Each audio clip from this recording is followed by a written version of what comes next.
વડોદરા શહેરના MS યુનિવર્સિટીના સંશોધકો દ્વારા અનોખું સંશોધન કરવામાં આવ્યું છે, જેમાં ફેક્ટરીમાંથી નીકળતું દૂષિત પાણી હવે 100% શુદ્ધ પાણીમાં પરિવર્તિત થશે, જે માટે ખાસ નેનો મટીરિયલ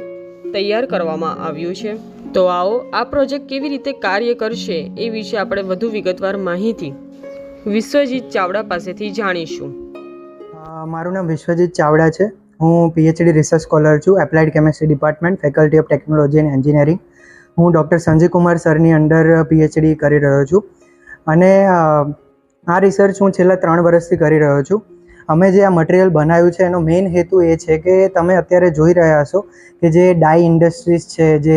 ફાર્મા ઇન્ડસ્ટ્રીઝ છે, કે જે એમનો જે વેસ્ટ છે, જે પ્રદૂષિત પાણી છે એ લોકો નદીમાં જવા દે છે। તો નદીમાં જવા દે છે તો એનાથી શું થાય છે કે એ જે નદીમાં જે પ્રદૂષિત પાણી જાય છે એ પાણી ખેડૂતો યુઝ કરે છે એમના ડ્યુરિંગ પાક દરમિયાન, અને એ ખેતી કરે છે, અને એ પાણીની ખેતી જે થાય છે એ ખેતીથી આપણે ખોરાક ખાઈએ છીએ અને એ ખોરાક આપણા પેટમાં જાય છે તો આપણને કેન્સર, ચામડીની એલર્જી, એ પાણી ક્યાંય બી કોઈ નાવામાં યુઝ કરે યા તો પશુ ઢોર યા તો કંઈ બી થાય તો એમને પણ નુકસાન પહોંચાડે છે। તો અમારો મેઇન હેતુ એ હતો કે અમે આ જે મટીરિયલ બનાવ્યું છે ગ્રેફિન બેઝ નેનો કમ્પોસાઇટ, કે જે ગ્રેફિન ઓક્સાઇડ જે છે 12 કલાકની સિન્થેસિસ કરીને અમે હમર્સ મેથડથી આ બનાવ્યું છે લેબોરેટરીમાં।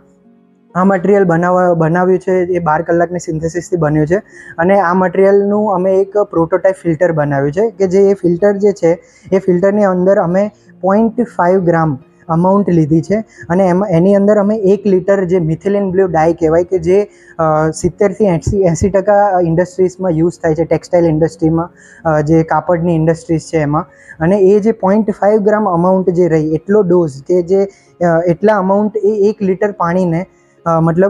શુદ્ધ કરી નાખે છે 100%। તો અમે જે આ રિસર્ચ કર્યું છે એ રિસર્ચ જે 0.5 ગ્રામ પર લિટર કે જે વિધિના 3 મિનિટની અંદર એ પાણીને 100% શુદ્ધ કરી દે છે। તો અમે આ જે મટીરિયલ બનાવ્યું છે એ મટીરિયલની બીજી ખાસિયત એ છે કે આ મટીરિયલ જે રહ્યું એ અમે 7 વખત એને રીયુઝ બી કરી શકીએ છીએ। લાઈક એકવાર મટીરિયલ અમે આ લીધું પછી અમે એને વોશ કરીએ છીએ વોટર અને ઇથેનોલથી, અને એને વોશ આપ્યા બાદ અમે એને ડ્રાય કરીને ફરીથી રીયુઝ કરીએ છીએ। તો એ મટીરિયલને અમે બીજી વખત, ત્રીજી વખત એવી રીતે 7 વખત અમે આ મટીરિયલને 100% એફિશિયન્સી 100% સુધીના રિઝલ્ટ 7 વખત સુધી અમને મળ્યા છે। તો જે ખૂબ જ સારી બાબત છે। અને અમે આ મટીરિયલ જે બનાવ્યું છે એ મટીરિયલ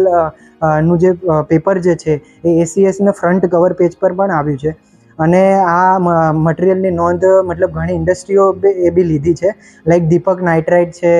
શ્રીજી કેમિકલ્સ છે, અને વટવા GIDCમાં બી ડાઈની કંપનીઝ છે, અને બેંગ્લુરુમાંથી બી ડાઈની કંપનીઝના અમને એ રીતે કોલોબ્રેશનમાં કોલ આવ્યા હતા કે લાઈક અમારું જે ડાઈનું વોટર છે, જે પ્રદૂષિત પાણી છે, તમે આ મટીરિયલનો યુઝ કરીને તમે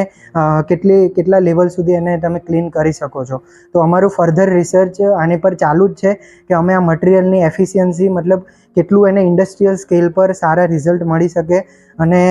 એન્વાયરમેન્ટને કેટલું ઓછું નુકસાન પહોંચાડે અને આપણું એન્વાયરમેન્ટ સુરક્ષિત રહે, એનો અમારો મેઇન હેતુ છે। मेन प्रॉब्लम इंडस्ट्रीज की क्या होती है कि जब वो पानी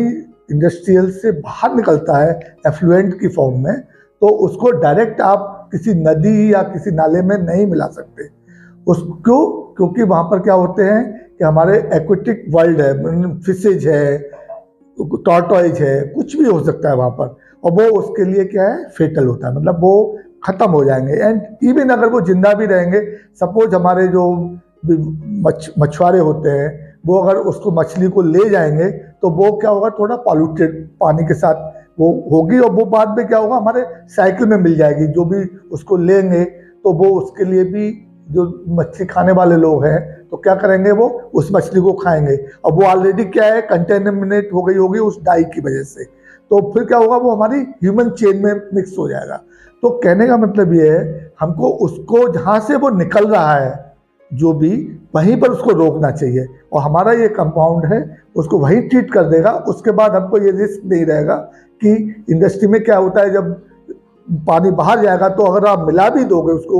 नदियों में या नालों में कहीं भी, तो वो फिर उसकी इतनी फेटल नहीं रहेगा। वो सच में क्या है, डिफरेंट मेथड्स लोग यूज करते हैं। कुछ लोग क्या करते हैं, उसे प्रेसिपिटेट कर देते हैं, मटेरियल जो होता है उसमें ऐसा चीज़ डालते हैं उसमें प्रेसिपिटेट हो जाता है, लेकिन प्रॉब्लम क्या होती है उसमें वो ड्रेनेज लाइन को चोक कर देता है, स्लज बन जाता है। So that is a problem. यहाँ पर वो उस तरह की चीज़ें नहीं होंगी, ऐसा हमारा मानना है।